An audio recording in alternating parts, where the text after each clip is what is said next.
নমস্কার, আমি সায়ন্তন আর in love with সলে আপনাদের সবাইকে স্বাগত। আশা করি আপনারা সবাই ভালো আছেন। অনেক সময় এমন বেশ কিছু গাছ থাকে যে গাছেদের প্রতি আমাদের খুব একটা দৃষ্টি যায় না। আমরা যখন লোকাল নার্সারিতে যাই তখন রঙিন ফুলের প্রতি, পাতার সৌন্দর্যের প্রতি আমাদের সাধারণভাবে চোখ যায়, কিন্তু সেই সব রঙের ভিড়ে, সেই সব পাতার সৌন্দর্যের মাঝে কোথায় যে টুকটাক এমন কিছু গাছ থেকে যায় যে গাছেরা একটা অন্য রকমের সৌন্দর্য বহন করে, এবং সেই সমস্ত গাছ নিয়ে আমার মনে হয় আলোচনা খুব একটা হয় না। আজ সেই রকম একটা গাছ নিয়ে কথা বলবো। সামনেই আছে আমার অত্যন্ত পছন্দের, বহু বছর ধরে পরিচর্যা করছি। অবশ্যই এই গাছটা বহু বছর ধরে পরিচর্যা করছি না, কিন্তু এই গাছটিকে আমি বহু বছর ধরে পরিচর্যা করে এসেছি। এর নাম সুগন্ধি টগর। আজ সুগন্ধি টগর নিয়ে কথা বলবো। আমার খুব কাছের এবং বহু স্মৃতি জড়িয়ে আছে এই গাছটিকে নিয়ে। স্পেসিফিক্যালি এই গাছটিকে নিয়ে নয়, আমার বাগান চর্চার দীর্ঘ সময়ে প্রথম দিকে আমি এই গাছটির পরিচর্যা শুরু করেছিলাম। তখন জানতাম না যে এই গাছের ফুলে এমন আশ্চর্য সুন্দর গন্ধ আছে। অত্যন্ত সাধারণ গাছ, কিন্তু এই সাধারণ বৈশিষ্ট্যের মধ্যেও যে অসাধারণত্ব লুকিয়ে আছে সেটাই আমাকে বরাবরই আকর্ষণ করেছিল। সেটা হচ্ছে এর ফুলের গন্ধ এবং এর পাপড়ির গড়ন। সাধারণ টগর ফুলের মতো নয়, দেখতেই পাচ্ছেন চওড়া পাপড়ি, এবং এর পাতার গড়নের মধ্যেও একটা আশ্চর্য সুন্দর উপস্থাপনা আছে।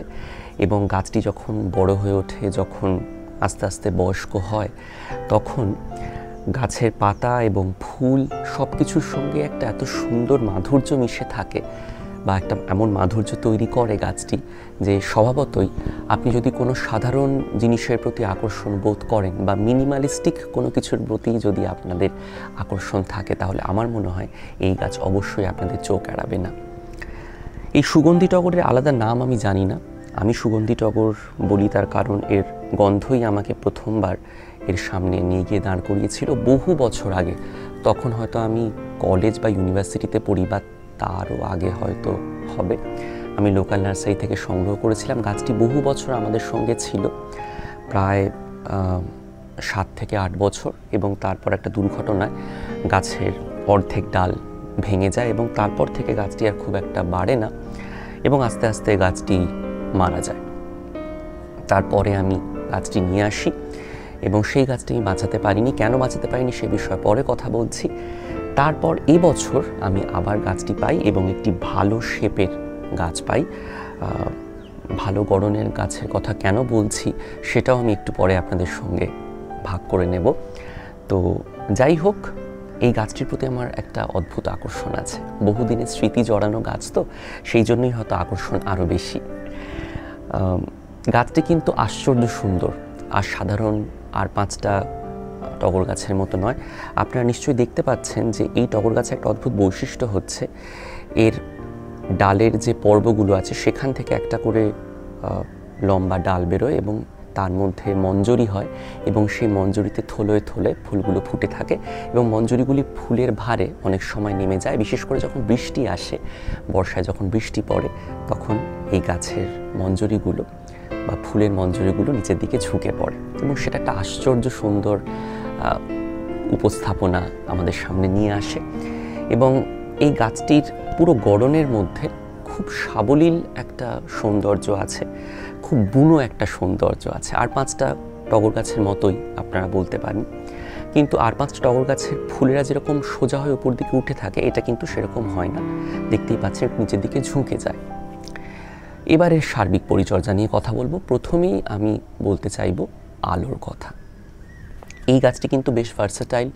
আপনি সারাদিন রোদে রেখে পরিচর্যা করতে পারেন, এবং আপনি চাইলে, যদি আপনার সেরকম পরিসর না থাকে, তাহলে আপনি সকালের দিকে 4 থেকে 5 ঘন্টা রোদ দিন, এবং তারপরে আপনারা উজ্জ্বল আলোকিত জায়গা, অর্থাৎ যে জায়গাটি উজ্জ্বল কিন্তু যেখানে সরাসরি রোদ এসে পৌঁছয় না, এরকম জায়গায় আপনি এই গাছটির পরিচর্যা করতে পারেন। তাহলে দেখবেন গাছটি খুব ভালো মতো বড় হয়ে উঠছে। সেক্ষেত্রে হয়তো একটু কম ফুল হলেও হতে পারে, সেটা আমি একেবারে হলপ করে বলতে পারবো না, কারণ আমি সেভাবে পরিচর্যা করিনি। আমি যখনই পরিচর্যা করেছি বা এই যে দীর্ঘ এত বছর ধরে পরিচর্যা করে এসেছি, আমি খোলা আকাশের তলায় পরিচর্যা করেছি এবং তাতেই কিন্তু গাছ খুব ভালো ছিল এবং নির্দিষ্ট সময় প্রচুর পরিমাণে ফুল দিয়েছে। কাজেই আলোর দিকটা কিন্তু আপনাকে ভাবতে হবে। গ্রীষ্মকালে যখন চড়া রোদ উঠছে তখন চেষ্টা করবেন দুপুর 11টা বা 12টার পর, সকাল 11টা বা দুপুর 12টার পর, অবশ্যই আমার এটা বলা উচিত ছিল, সকাল 11টা বা দুপুর 12টার পর, যাতে এই গাছটি খোলা আকাশের তলায় অবশ্যই যেন থাকে, কিন্তু সরাসরি রোদ এসে না পৌঁছয়। তাহলে কিন্তু দেখা যাবে অনেক সময় পাতা ঝলসে যাচ্ছে, কারণ এরা খুব একটা তাপ নিতে পারে না। এটা কিন্তু এই গাছের একটা বৈশিষ্ট্য। এবং এই গাছটি যদি আপনি মাটিতে করতে চান, অর্থাৎ আপনি যদি ইনগ্রাউন্ড প্ল্যান্টিং করতে চান, তাহলে কিন্তু আপনি মনে রাখবেন এমন জায়গায় গাছটি পরিচর্যা করবেন যেখানে মোটামুটি সারাদিন আলো এলেও যখন দুপুর আসছে, বিশেষ করে গরমকালে, তখন যেন গাছ একটু ছায়া পায়, একটু শেড পায়। শেড বলতে যেন ধরুন বড় একটা বাড়ির কোনো দেওয়ালের ছায়া পেল, এইরকম ছায়ার কথা বলছি। আমি কিন্তু গাছের ওপরের অংশটা ঢাকার কথা বলছি না। তাহলে গাছটা ভালো থাকবে। ইনিশিয়ালি হয়তো 1-2 বছর আপনি এরকমভাবে গাছটি রাখতে পারেন, তারপর আস্তে আস্তে হয়তো হতে পারে আপনি এমন জায়গায় গাছটি রেখেছেন যেখানে 2 বছর পর গাছটি সারাদিন আলো পাচ্ছে, কোনো অসুবিধা হবে না। এই গাছটি কিন্তু লম্বায় যতটা না দ্রুত বাড়ে তার থেকে চওড়ায় বেশি চারদিকে ছড়িয়ে পড়ে। এটা পটে করলেও আপনি যেমনভাবে দেখতে পাবেন এই বৈশিষ্ট্যটি, একই সঙ্গে মাটিতে করলেও আপনি এই বৈশিষ্ট্য দেখতে পাবেন। এবং আপনি একটু খেয়াল রাখবেন, যখন প্রখর গ্রীষ্মের মধ্যে তাপপ্রবাহ চলছে সেই সময় কিন্তু গাছকে স্নান করাতে হবে, না হলে কিন্তু গাছ দুর্বল হয়ে পড়বে। ফ্লাওয়ারিংয়ের কথায় আসি, এই গাছটি কিন্তু গরমকালে খুব বেশি ফুল দেয় না, অর্থাৎ এরা একটু নাতিশীতোষ্ণ অবস্থা পছন্দ করে, অর্থাৎ খুব বেশি হিট, খুব বেশি তাপ, খুব বেশি গরম এটা এরা খুব একটা নিতে পারে না। বিশেষ করে শুষ্ক গ্রীষ্ম কিন্তু এদের পক্ষে নেওয়াটা খুব কষ্টকর হয়ে যায়। কাজেই গ্রীষ্মকালে অবশ্যই চেষ্টা করবেন গাছকে ভালো করে স্নান করাতে। দিনে একবার স্নান করালেই হবে। এবং অবশ্যই খেয়াল রাখবেন, আমি যখন জলের আলোচনায় আসবো তখন আরও দীর্ঘভাবে বলবো, মাটি যেন গ্রীষ্মকালে কোনোভাবে শুকিয়ে না যায়। ফুলের কথা বলছিলাম, ফুলের কথায় আসি। ফুল কিন্তু আপনি বসন্তকালে দেখতে পাবেন, যদি বসন্তকালে একটু ভিজে হয়, অর্থাৎ বসন্তকালে যদি একটু কয়েক পশলা বৃষ্টি হয়, তাহলে অবশ্যই আপনি ফুল দেখতে পাবেন। আর আপনি ফুল দেখতে পাবেন গ্রীষ্মের শেষ, বর্ষার শুরু থেকে। এই সময় গাছ ভরে কুড়িয়ে আসবে এবং প্রচুর পরিমাণে ফুল আসবে। এটা তো কয়েক মাস হয়েছে গাছটা আমি এনেছি এবং দেখুন গাছে এখনই প্রচুর পরিমাণে ফুল আসছে, মঞ্জরিতে গাছ ঢেকে গেছে। প্রাক বর্ষার বৃষ্টি আমরা অহরহ উপভোগ করছি, সেই জন্যই গাছ মঞ্জরিতে পুরো ঢেকে গেছে এবং টুকটাক ফুলও আসতে শুরু করে দিয়েছে। এবং যত আমরা বর্ষার কাছাকাছি আসব, আরও যত বর্ষা এগোতে থাকবে, ততই এই গাছে ফুলের পরিমাণ বাড়তে থাকবে। কাজেই আর্দ্রতার সঙ্গে কিন্তু ফুলের পরিমাণ বেড়ে ওঠার একটা বড় যোগাযোগ আছে, এটা কিন্তু অবশ্যই মাথায় রাখবেন। সেই জন্যই বললাম, গ্রীষ্মকালে যদি আপনি টুকটাক ফুল পেতে চান তাহলে গাছকে অবশ্যই স্নান করান, তাহলে দেখবেন গাছ খুব ভালো থাকছে। এইবারে আসি জলের কথায়। আপনি সবসময় চেষ্টা করবেন, ইনিশিয়ালি যদি আপনি ইনগ্রাউন্ড প্ল্যান্টিং করেন তাহলে শুরুর দিকে যেন মাটি সবসময় মোটামুটি আর্দ্র থাকে। এবং আপনি যখন পটে গাছটির পরিচর্যা করছেন তখন অবশ্যই মনে রাখবেন ভালো মতো সারা বছর কম বেশি যেন গাছ জল পায়। বর্ষাকালে তো বৃষ্টির জল পাচ্ছে, অসুবিধা নেই, কিন্তু গ্রীষ্মকালে যখন প্রচণ্ড তাপপ্রবাহ চলছে, শুষ্ক গরমের মুখোমুখি আপনারা হচ্ছেন, তখন কিন্তু গাছকে যত্ন নেবেন। আমি তো বলবো সেই সময় যদি সম্ভব হয়, আপনাদের কাছে যদি শেড থাকে তাহলে সেই শেডে গাছ রাখুন, কারণ তখন এমনিতেই খুব একটা ভালো ফুল হয় না। গ্রীষ্মকালের কথা বলছি, সেই সময় গাছকে মোটামুটি সকালের দিকের 3-4 ঘন্টা রোদ দিন এবং তারপরে বাকি সময়টা উজ্জ্বল আলোকিত জায়গায় গাছ থাকুক, তাহলে দেখবেন গাছ ভালো থাকছে, খুব একটা দুর্বল হয়ে পড়বে না তাপজনিত কারণে। এটা একটু মাথায় রাখবেন। আর যখন বর্ষা আসছে তখন তো গাছ জল ভালো মতোই পাচ্ছে, এবং যখন জল দিচ্ছেন তখন খেয়াল রাখবেন অতিরিক্ত জল নয়, আবার প্রয়োজনের তুলনায় কম জল নয়। যদি অতিরিক্ত জল আপনি দেন তাহলে কিন্তু পাতায় ক্লোরোসিস দেখা দিতে পারে, কারণ তাহলে যেহেতু একটা লিমিটেড জায়গা বা একটা সীমিত পরিসরের মধ্যে গাছ বড় হচ্ছে, সেই জন্য পটের ক্ষেত্রে যদি আপনি প্রয়োজনের তুলনায় অতিরিক্ত জল দেন তাহলে কিন্তু নিউট্রিয়েন্টস ডেফিসিয়েন্সি, অর্থাৎ গাছের যে পুষ্টি তার কিন্তু একটা অভাব দেখা দেবে, জলের সঙ্গে ধুয়ে বেরিয়ে যাবে, তখন কিন্তু এই ক্লোরোসিস দেখা দিতে পারে। সেই জন্য মাথায় রাখবেন যে আপনি যখন জল দিচ্ছেন সেই জলটা যেন একটা নির্দিষ্ট ভারসাম্য রেখে জল দেওয়া হয়। প্রয়োজনের তুলনায় বেশি জলও নয়, আবার প্রয়োজনের তুলনায় কম জলও নয়, এটা অবশ্যই মাথায় রাখবেন। আর বর্ষাকালে তো অসুবিধা নেই, বৃষ্টির জল পাচ্ছে। এবং তারপরে শীতকালে আপনি কিন্তু একটু সাবধান থাকবেন। শীতকালে আস্তে আস্তে গাছ ডরমেন্ট হয়ে যায়, যদিও আমাদের ক্লাইমেটে গাছ ডরমেন্ট হতে হতে মোটামুটি ডিসেম্বর চলে আসে, কিন্তু তবুও বলবো শীতকালে কিন্তু একটু মেপে জল দেবেন, খুব বেশি মাত্রায় জল দেবেন না।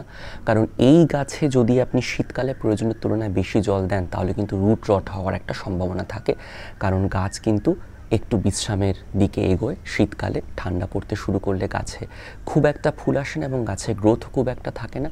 সেই জন্য খুব সাবধান, শীতকালে কিন্তু একটু মেপে জল দেবেন। প্রয়োজনের তুলনায় অতিরিক্ত জল দিলে কিন্তু রুট রট হয় এবং গাছ খুব একটা ভালো মতো বেড়ে ওঠে না, এবং কখন যে শিকড় পচতে শুরু করেছে সেটা আপনি বুঝতেই পারবেন না।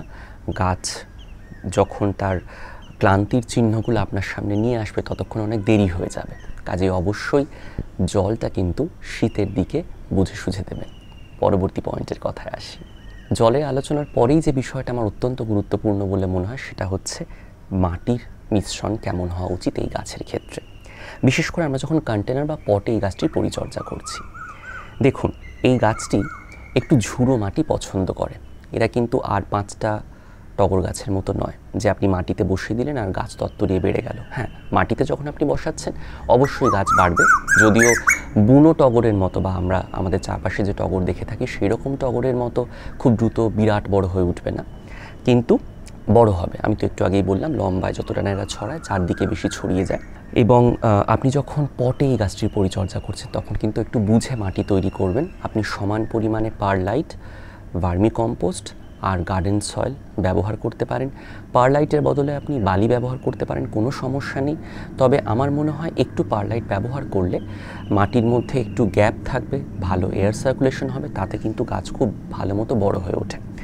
অনেক সময় বালি দিয়ে যে মিশ্রণ তৈরি করা হয় সেটা দীর্ঘদিন পরে খুব বেশি ঘন সংবদ্ধ হয়ে যায়। সেক্ষেত্রে কিন্তু এই গাছের শিকড়ের একটা সমস্যা আমি হতে দেখেছি, বিশেষ করে যখন বসন্তকাল আসে, মাটি যখন খুব ঘন সংবদ্ধ হয়ে যায় বা শীত যখন আসছে, যখন গাছ ডরমেন্ট হয়ে পড়ছে, তখন যদি আপনি খুব বেশি ঘন সংবদ্ধ মাটির মধ্যে গাছ পরিচর্যা করেন বা মাটি যদি তখন খুব ঘন সংবদ্ধ হয়ে যায় বা খুব কম্প্যাক্ট হয়ে যায়, তখন জল বেরিয়ে যেতে সময় নেয় এবং সেই সময় কিন্তু শিকড়ের পচনের একটা সম্ভাবনা তৈরি হতে দেখা যায়। কাজে এটা কিন্তু অবশ্যই মাথায় রাখবেন। চেষ্টা করবেন একটা এমন মিডিয়া তৈরি করতে, আমি যে মিডিয়ার কথা বললাম তার পাশাপাশি যদি আপনি আপনার মতো করে মিডিয়া তৈরি করতে চান, ইউ আর ওয়েলকাম, আপনি তৈরি করতেই পারেন, কিন্তু মাথায় রাখবেন সেটা যেন একটু ঝুড়ো হয়, আলগা হয়, সেটা যেন আস্তে আস্তে খুব একটা কম্প্যাক্ট না হয়ে যায়। খুব কম্প্যাক্ট সয়েলে কিন্তু এই গাছ খুব একটা ভালো হতে আমি অন্তত দেখিনি। কাজে এটা কিন্তু অবশ্যই মাথায় রাখবেন। একটু যত্ন এই গাছ প্রত্যাশা করে।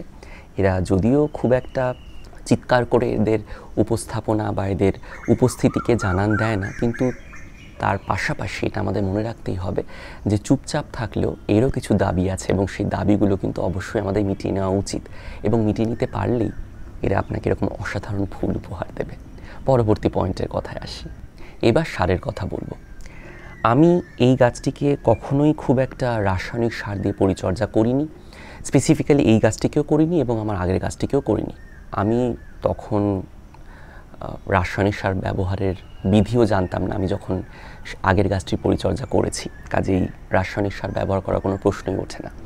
এই গাছটির ক্ষেত্রে আমি চেষ্টা করি মাসে একবার করে গোবর সার দিয়ে মালচিং করতে, বিশেষ করে যখন দেখি যে উপরের দিকে রুটসগুলো বেরিয়ে আসছে। তো উপরের দিকে যে ফিডার রুটস আছে সেই ফিডার রুটসকে ভালো রাখার জন্য আমি সবসময় চেষ্টা করি মাসে একবার করে, বিশেষ করে বর্ষাকালে যখন গাছের অ্যাক্টিভ গ্রোয়িং ফেজ এবং প্রচুর পরিমাণে ফুল আনছে, সেই সময় গাছের নিউট্রিয়েন্টসের বেশি প্রয়োজন হয়। সেই জন্য আমি সেই সময়টা মাসে একবার করে গোবর সার মালচিং করি, আর 15 দিনে একবার বা 2 মাসে একবার আমি চেষ্টা করি গাছে একটু মাইক্রোনিউট্রিয়েন্টস পাতায় স্প্রে করতে বা মাটিতে দিতে। তাতে কিন্তু আমার কাজ হয়ে যায়। আমি খোল ভেজানো জল ব্যবহার করি না, কারণ 1 নম্বর মাটিতে শ্যাওলা হয় এবং মাটির পিএইচ বেড়ে যায়, এবং এই গাছ কিন্তু একটু অ্যাসিডিক মাটি পছন্দ করে। এরা কিন্তু খুব একটা অ্যাসিডিক থেকে, মানে অ্যাসিডিক মাটির যে গুণমান তার থেকে বেড়ে গেলে মাটির পিএইচ ভ্যালু খুব একটা ভালো থাকে না, ক্লোরোসিস দেখা দেয়, গাছের গ্রোথ অনেক সময় স্টান্টেড হয়ে যায়, পাতাগুলো হলদেটে হয়ে যায়। সেটা কিন্তু আপনি হতে দেখবেন না যদি মাটি অ্যাসিডিক থাকে। এটা কিন্তু ইনগ্রাউন্ড প্ল্যান্টিংয়ের ক্ষেত্রেও প্রযোজ্য, তবে ইনগ্রাউন্ড প্ল্যান্টিংয়ের ক্ষেত্রে খুব একটা সমস্যা হবে না, জমিতে করলে এই প্রবলেমটা আপনাকে ফেস করতে হবে না। কিন্তু আপনি যদি পটে করেন তাহলে অবশ্যই খেয়াল রাখবেন যে সমস্ত সারে মাটির পিএইচ বেড়ে যায় সেই সমস্ত সার কিন্তু এই গাছে ব্যবহার করবেন না।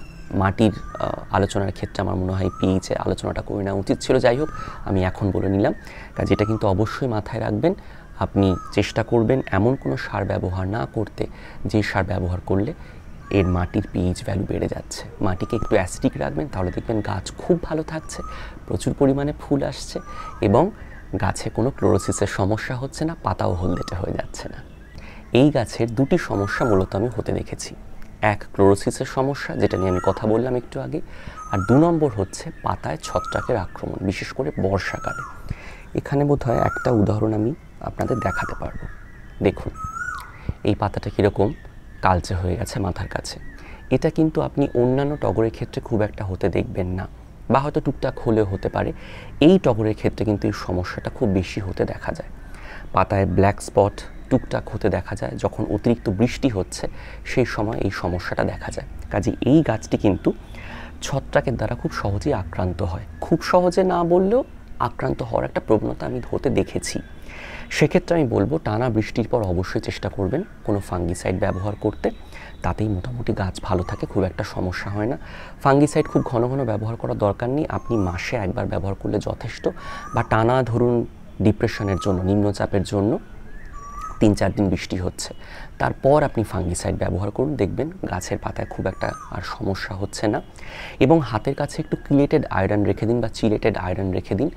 ইডিডিএইচে সমৃদ্ধ চিলেটেড আয়রন রাখলে খুব ভালো হয়, যদি সেটা না পান তাহলে ইডিটিএ সমৃদ্ধ কিলেটেড আয়রন বা চিলেটেড আয়রন রাখতে পারেন, তাতেই কাজ হয়ে যাবে। মাঝে মাঝে একটু গাছে দেবেন, মাসে একবার করে মাটিতে দেবেন, গাছে বলতে মাটিতে ব্যবহার করবেন, তাতেই দেখবেন গাছ খুব ভালো থাকছে। ইডিটিএ আমি শুনেছি পাতায় ডাইরেক্টলি ব্যবহার করা যায়, যদি আপনারা এই বিষয়ে অভিজ্ঞ হন তাহলে অবশ্যই ব্যবহার করতে পারেন, কোনো সমস্যা নেই। আর শেষে আমি রিপোর্টিংয়ের কথা বলবো। রিপোর্টিং আপনি চাইলে 2 বছর অন্তর অন্তর বা আপনি চাইলে 1 বছর অন্তর অন্তরও করতে পারেন, যদি আপনি গাছকে রিজুভিনেট করতে চান ফ্রেশ মাটি দিয়ে। তাহলে আপনি প্রত্যেক বছর মোটামুটি জানুয়ারি মাসের মাঝামাঝি বা ফেব্রুয়ারি মাসের শুরুর দিকে, যখন তাপমাত্রা আস্তে আস্তে বাড়তে শুরু করছে, গাছ যখন আস্তে আস্তে তার ডরমেন্সি বা বিশ্রামের পর্ব ভাঙতে শুরু করছে, সেই সময় আপনি অবশ্যই রিপোর্ট করতে পারেন। খুব বেশি রুট প্রুনিং করবেন না, মূল গাছের মোটামুটি 5 to 10% রুট প্রুনিং করবেন বা শিকড়ের কাটাই ছাঁটাই করবেন, তাহলেই দেখবেন গাছ ভালো থাকছে। এবং রুট প্রুনিং করার পর সরাসরি, মানে রুট প্রুনিং করে রিপোর্টিং করার পর সরাসরি গাছকে রোদে রাখবেন না, মোটামুটি 4 থেকে 5 দিন বা 7 দিন একটু ছায়া রাখুন, সকালের দিকের আলো দিন। তাপমাত্রা তো মোটামুটি জানুয়ারি ফেব্রুয়ারি মাস নাগাদ কমই থাকে এবং সহনশীল থাকে, খুব একটা অসুবিধা হবে না। তবুও সেফ সাইডে থাকার জন্য চেষ্টা করবেন মোটামুটি ছায়াতে গাছটি রাখতে 7-8 দিন, তারপরে আপনি রোদে রাখুন, দেখবেন গাছ খুব ভালো থাকছে। আর বিশেষ কিছু বলার নেই। শেষে আমি এই গাছের গন্ধ নিয়ে টুকটাক একটু কথা বলবো, কারণ আমার মনে হয় এই গাছটির গন্ধ নিয়ে একটু কথা বলাটা অত্যন্ত জরুরি। আমার মনে হয় এটা আগে আলোচনা করে নেওয়া উচিত ছিল। আপনারা হয়তো অনেকেই ধৈর্য ধরে ভিডিওটা দেখেছেন, আর যারা দেখেননি তারা কিন্তু এই অংশটা মিস করে যাচ্ছেন, আর যারা দেখেছেন তাদেরকে ধন্যবাদ। এই গাছের গন্ধ আশ্চর্য সুন্দর, আশ্চর্য সুন্দর। আমি এরকম বুনো সৌন্দর্য, মানে গন্ধের দিক থেকে এরকম বুনো সৌন্দর্য কিন্তু আমি খুব কম গাছে দেখেছি, বিশ্বাস করুন। এমন মিষ্টি গন্ধ, এবং সেই গন্ধ এমন ভারী হয়ে থাকে গাছের চারপাশে সন্ধেবেলায়, রাত্রের দিকে, সেটা একটা আশ্চর্য কুহক মায়া তৈরি করে, একটা অদ্ভুত, মানে আমি কি বলবো, একটা অদ্ভুত রহস্যময়তা তৈরি করে। সেই গন্ধের মধ্যে একটা অদ্ভুত রহস্য আছে, মানে এর গন্ধটা একটা অন্য রকমের গন্ধ, একটা বন্য গন্ধ, কিন্তু সেই গন্ধের মধ্যে একটা রহস্যময়তা মিশে আছে। এবং বর্ষার সন্ধ্যায় বা রাত্রে বৃষ্টি হয়ে যাওয়ার পর যদি আপনি কখনো এসে এই গাছের সামনে দাঁড়ান, তাহলে গন্ধের ভার এই গাছের চারপাশে ছড়িয়ে থাকে, এবং তার মধ্যে যদি আপনি নিজেকে ডুবিয়ে দেন, তাহলে আপনি যে কোথায় হারিয়ে যাবেন, মানে সেটা আমি ঠিক ভাষায় প্রকাশ করতে পারবো না। কেমন লাগলো এই ভিডিও অবশ্যই তা জানাতে ভুলবেন না, এবং যদি কোনো জিজ্ঞাসা থাকে তাহলে কিন্তু অবশ্যই কমেন্টের মাধ্যমে জানাবেন। সবাই ভালো থাকবেন, সুস্থ থাকবেন এবং অবশ্যই আমাদের সঙ্গে থাকবেন। এবং এখন বর্ষাকাল, এই গাছ কেনার আদর্শ সময় কিন্তু এখনই। বিভিন্ন জায়গায় এসে গেছে, লোকাল নার্সারিতেও দেখা যাচ্ছে। এখানে একটা কথা বলে রাখি, আপনারা যখন এই গাছটি কিনতে যাচ্ছেন নার্সারিতে, তখন চেষ্টা করবেন সন্ধ্যাবেলায় গাছটি কিনতে। তার কারণ এই গাছটির মতোই হুবহু একই রকম দেখতে আরও একটি গাছ আছে, যে ফুলে কিন্তু কোনো গন্ধ আপনি পাবেন না। কাজেই সেই জন্য বলছি, আপনি সন্ধ্যাবেলায় গেলে যখন ফুল ফুটবে তখন তার গন্ধ দিয়ে আপনি চিনতে পারবেন। কারণ গন্ধ দিয়েই কিন্তু এই গাছটিকে আপনি অন্যান্য টগর গাছের থেকে, মানে এই রকম ফুলের পাপড়ির অন্যান্য টগর গাছের থেকে আলাদা করতে পারবেন। কাজেই অবশ্যই চেষ্টা করবেন সন্ধ্যাবেলায়, বর্ষাকালে। এখন তো বর্ষাকাল এসে গেছে, বৃষ্টি শুরু হয়ে গেছে। কাজেই এখন যদি আপনারা এই গাছটি কিনতে চান, আমার মনে হয় এখনই আদর্শ সময়, আপনারা কিনে ফেলুন। এবং অবশ্যই সন্ধ্যাবেলা নার্সারিতে যান, সেখানে গিয়ে খোঁজ করুন এবং কেনার আগে অবশ্যই একটু গন্ধটা পরখ করে নিন। তাহলে মনে হয় আপনারা সঠিক গাছ কিনতে পারবেন। ভালো থাকবেন সবাই।